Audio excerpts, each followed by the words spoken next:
let's take a look at this video. It's an important decision you're going to make in your life. What do you think it is? Who you marry? The spouse. The most important decision you make in your entire life is the spouse, because the wrong one is a disaster.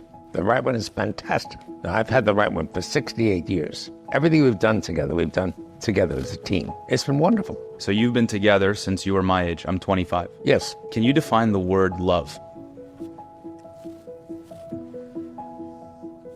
With great difficulty. The feeling you have for each other, the respect, the positive attitude you carry to each other, being there for each other without any equivocation whatsoever. There's never an issue, should I, shouldn't I? If it's something that is important for the family or important to your spouse, you do it. Simple. Love is a conglomeration of attitudes, feelings. I mean, there's just so much that's part of it. It's a loaded question. It's almost impossible to define. Yeah. Make sure you marry the right spouse. Nothing more important in your entire life. I don't know about y'all. That spoke volumes. This is a billionaire. He didn't say finding the right niche for your business. He didn't say money. He said finding the right spouse. Man, that's powerful. And I look at this and I think about the article that Alex Hermosi had mentioned a while ago. And let's see if I can put that up real quick. But it's an article by an article, Family Studies, where they speak about to be happy, marriage matters more than career. And it goes on to speak about how young adults are now prioritizing their career over marriage. And I thought it was just interesting because this billionaire, he's lived life, he's 75 years old. He's telling us the number one thing is the spouse. We're here thinking, oh, it's our career. So, my question tonight, do you think that this trend, because it's a shift, because before it was about marriage and then it was about career, but do you think this shift is due to societal values? I I I had some issues, initially with this concept because I too am all about I did me first. I planned my career before I planned my marriage or wanting to be married, what that looked like. I had all of my career aspects. And I'm sure many of you out there did the same. And I think that's because of how we were raised. One of the issues, I shouldn't say issues, but one of the things is that I believe this shift has occurred is because there are now many more opportunities for women that never existed previously. The only thing for women to do was grow up and get married. From the day you were born, you were taught, you were groomed to be a wife. Where now, as women, we have many options. We can be wives, we can be mothers, we can be lawyers, we can be engineers, we can be doctors, we can be managers. And I think that shift has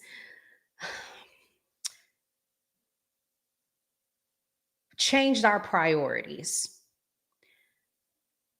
And I think in our society, we're more selfish, that we don't make it a priority because it's been pushed down our throats by our family, our friends. You know, you need to get yourself together. You don't need to depend on no man. I have heard that so many times.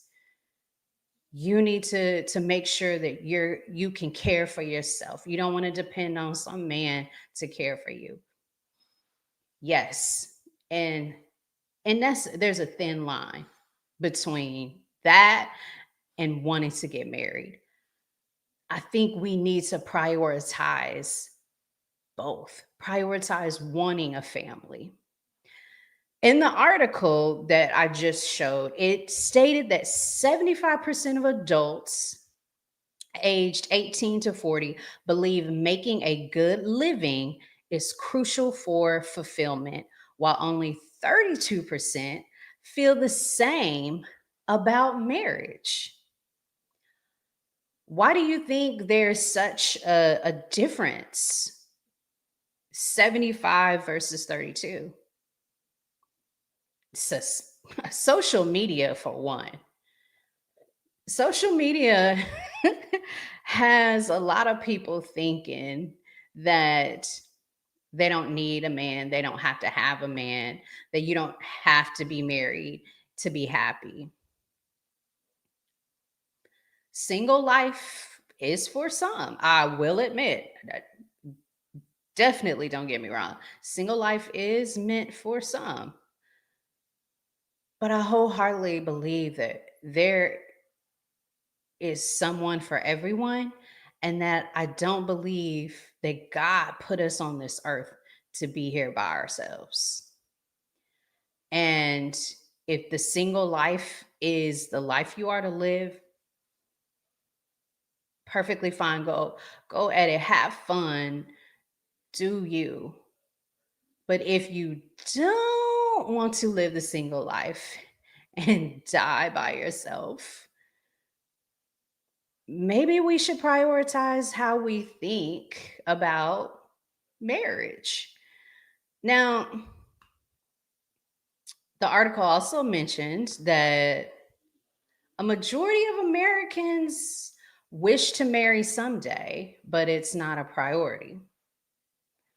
Why do you think these people are delaying marriage?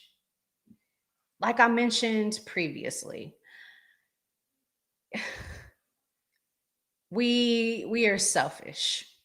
We have this idea that I am going to do me. I'm going to go to college. I'm going to become this, great executive, and then I'm going to get married. That I need to do me. This younger generation, it's I need to live out my H days. I need to be out in these streets. I need to be free. And although you need to be selfish to an extent, I think what ends up happening is over time, when you think you're ready and you want to now prioritize marriage, it's too late.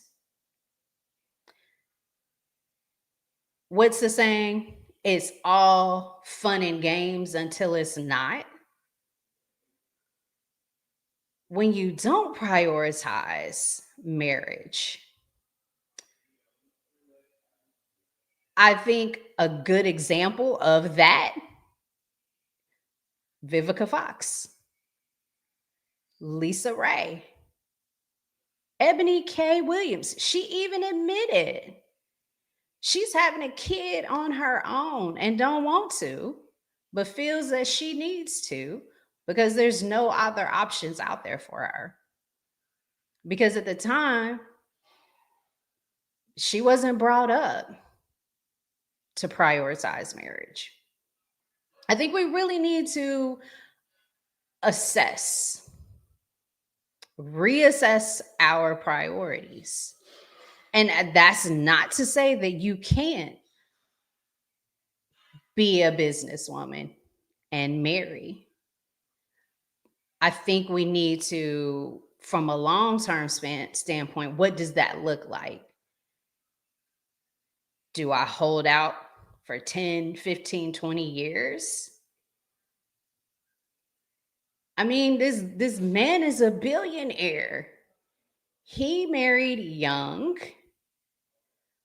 but he is with his wife and said that that was the best thing because he has somewhere to share that with. Can you imagine being a billionaire and not having to be able to share that with anybody? I mean, as you get older, I'm sure you all know, you begin to have this elite status, you begin to make more money, and you want a spouse who is at your same level.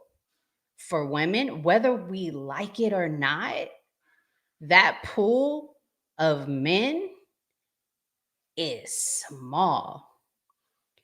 And a very successful man, unfortunately, does not want a woman his same age.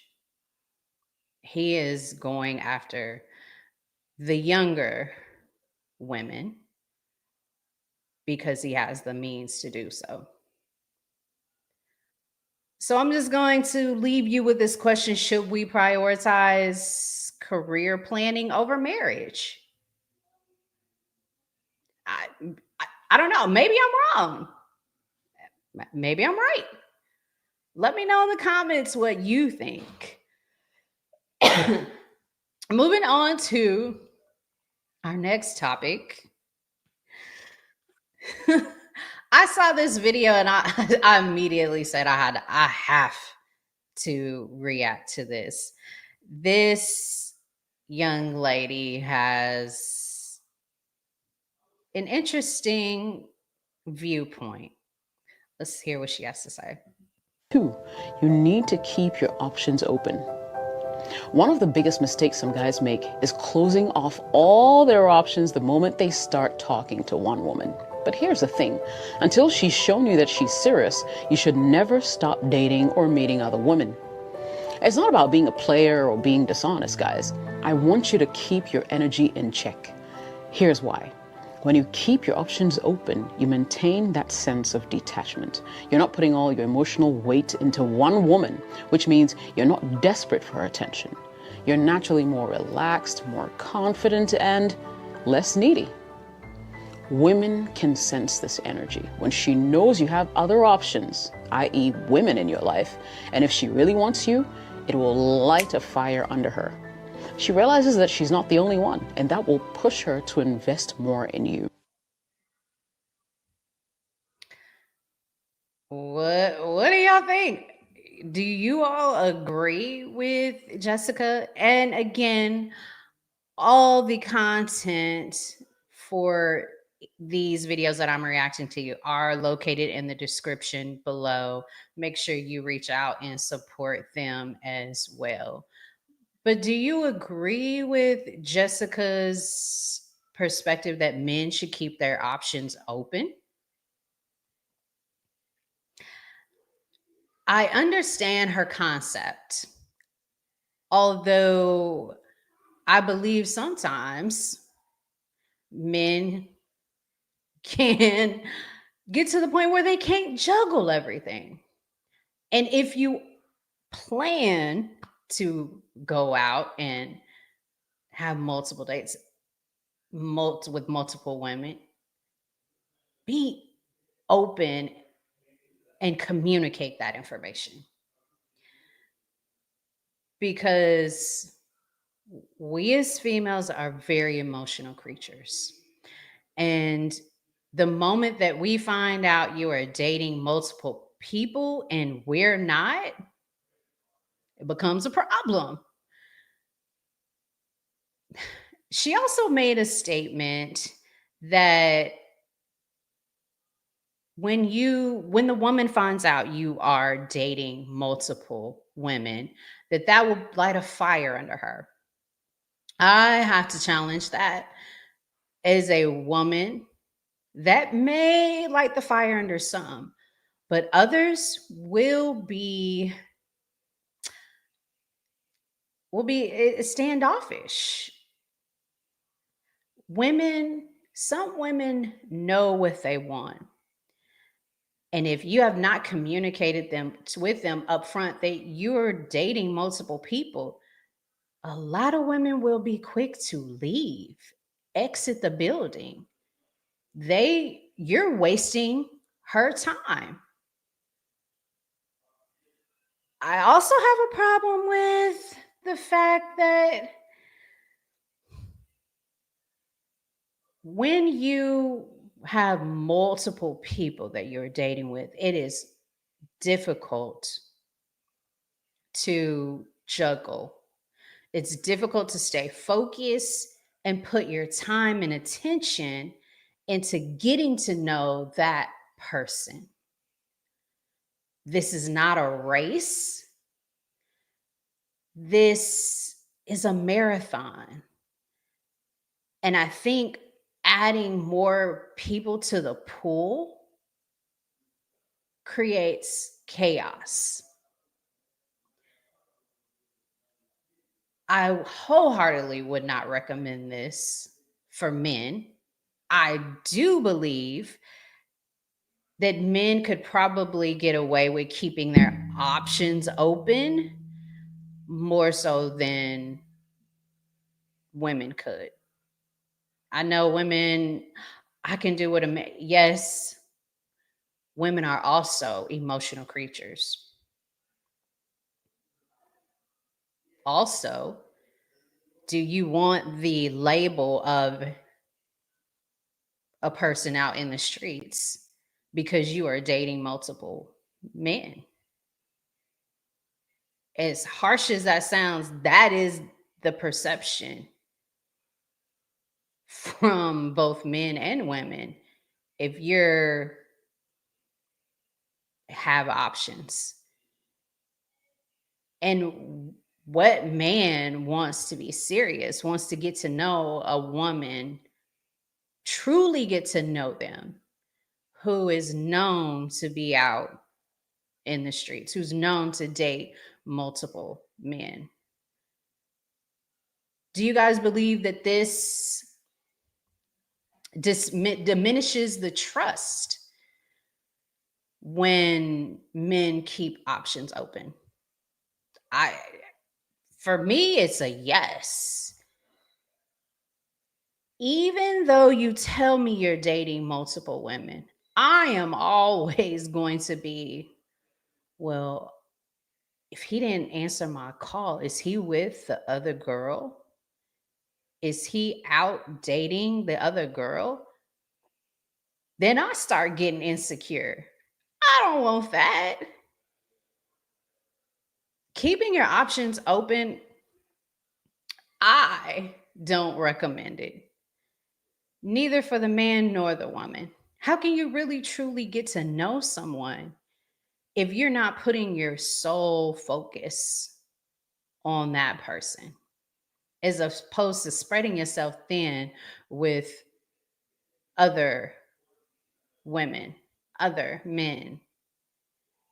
And believe me, ladies, men know quickly the woman that they want to be with, the woman that they want to sleep with, and the woman that they just don't want to have nothing to do with.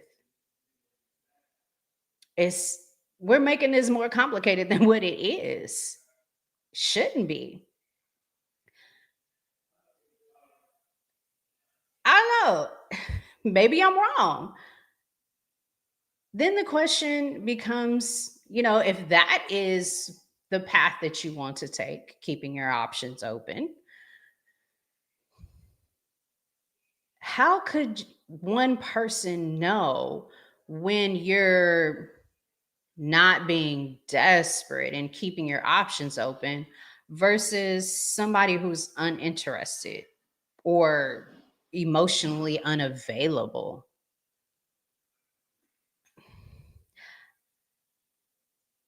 Again, red flags to me would be when they take a long time to respond to text messages, to call me back. I'm thinking, is that person with the other girls? And then I'm in a tizzy. I I can't be comfortable in this relationship. It's time for me to exit. Help me understand. Should men keep their options open?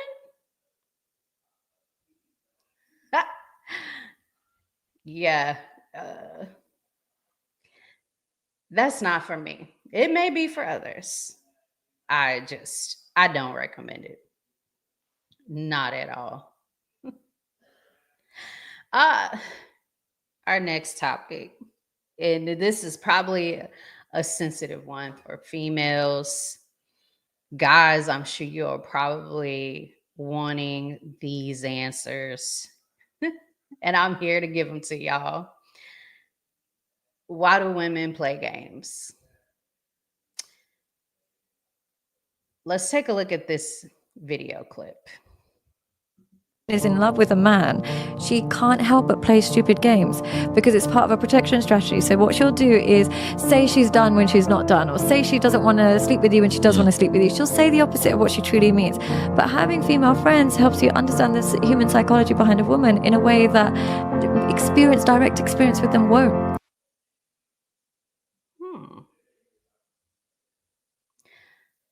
Ladies, let me know in the chat. Do you agree that women play games to prevent their feelings from getting hurt, to protect their heart? I believe women play games in relationships, play mind games for multiple reasons. And it's different for everyone. That's why it's key for you to communicate with your woman to help understand what the cause is and know, as I am about to give you why why we play these games, know that it's not about you. It's all about them. Women play games. Some because they are really truly trying to protect themselves. Fear of intimacy because of hurt in the past, trauma in the past. Some for control, power in the relationship. Others may want to trust you, but they're unsure. So they want to test your commitment to see how much you are really interested and want to be in the relationship with them. Other women simply play games because of insecurity or that they are seeking validation. And it's key for men to step up to the plate and communicate and ask the important questions to find out why are you playing games? Okay, let's fix this. What are some red flags that a woman is playing games? There's several, but some of the easier ones. She's hot and cold. She's hot one minute, she's cold the next. Again, ladies, this is to help men understand us, help us to be better partners, to help build a better relationship, a healthy relationship. And in order for us to do that and to be in a healthy relationship, we need to acknowledge that games are being played and we need to address it. As Stephen Speaks says, when you see a red flag, you do not run. You address it. Be a man, address the red flag. Hey, honey, I noticed that you've been on and off. You want it one day, you don't. You say you don't want chicken, but then you do want chicken. Like, help me understand what's going on. Communication. That's the only way you're going to build a healthy relationship. Drill down into it. Another red flag on the play, in order for you to help identify that games are being played, is the whole flirting game. Flirting in front of you with other men. Testing that's a testament of them trying to test your commitment to them. Another thing that women will do, they will make all the first moves. They'll be the first one to initiate a call, initiate a date, be the first to run everything. And that's a sign that they want to be in control. They're power hungry. I mean, I get it. We as humans are naturally want to be in power, in control of everything. But that could also cause us to have unhealthy relationships. Do you think that's fair that we play these games, that we expect men to read in between these lines, read in between these games that we're playing? Ladies, if we want a healthy relationship, this is not the way for us to go. Men, help us out. We need help sometimes. Step up. Acknowledge that there's a problem. And then let's work it out. Let's seek help. Whether that looks like spending more time with herself, so to boost her confidence, whether that means that because she's hurt, she needs to seek professional help. Nothing's wrong with seeking professional help either. I know this is a a touchy subject for women, but we have got to stop playing these games. We want these healthy relationships. You want these IG, ooh, babe, look, they on Turks and Caicos. Ooh, they out here, uh look like they got the best marriage. Well, you can have that IG marriage in your own home, healthy, both on IG and behind closed doors. Let's stop playing these games and let's get these healthy relationships. All right, y'all. I will catch y'all next week. Again, Thursday.